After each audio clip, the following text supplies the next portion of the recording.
ஆசிவகம் மதம் என்றால் என்ன? தோற்றமழிவு.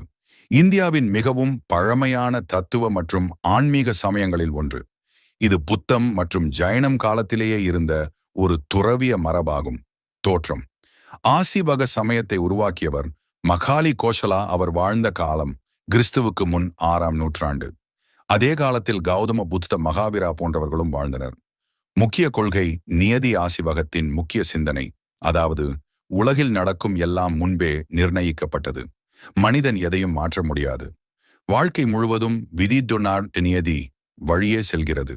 வாழ்க்கை முறை. ஆசிவக துறவிகள் மிகவும் கடுமையான தவ வாழ்க்கை வாழ்ந்தனர். அவர்கள் ஆடையில்லாமல் தவம் செய்தனர். மிகவும் குறைந்த உணவு, நீண்ட தியானம், உலக வாழ்க்கையை விட்டுவிட்டு வாழ்வு. தமிழ்நாட்டுடன் தொடர்பு. சில வரலாற்று ஆய்வுகள் கூறுவது ஆசிவக சிந்தனை தமிழகத்தில் இருந்திருக்கலாம்.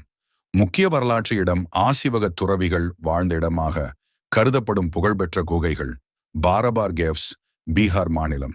இந்த குகைகளை மௌரிய அரசர் அசோகர் காலத்தில் ஆசிவக துறவிகளுக்கு வழங்கியதாக கல்வெட்டுகள் உள்ளன.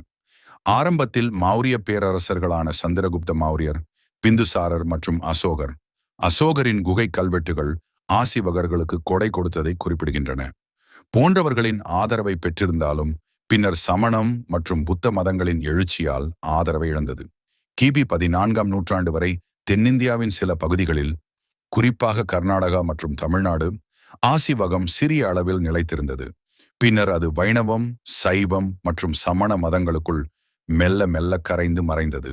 இன்று ஆசிவகம் ஒரு தனி மதமாக இல்லை, ஆனால் அதன் சில கூறுகள் மற்றும் வரலாறு இந்திய தத்துவ ஞானத்தின் ஒரு பகுதியாக ஆய்வு செய்யப்படுகிறது. ஐயனார் வழிபாடு ஆசிவகத்தின் எச்சம் என்று சில ஆய்வாளர்கள் கருதுகின்றனர்.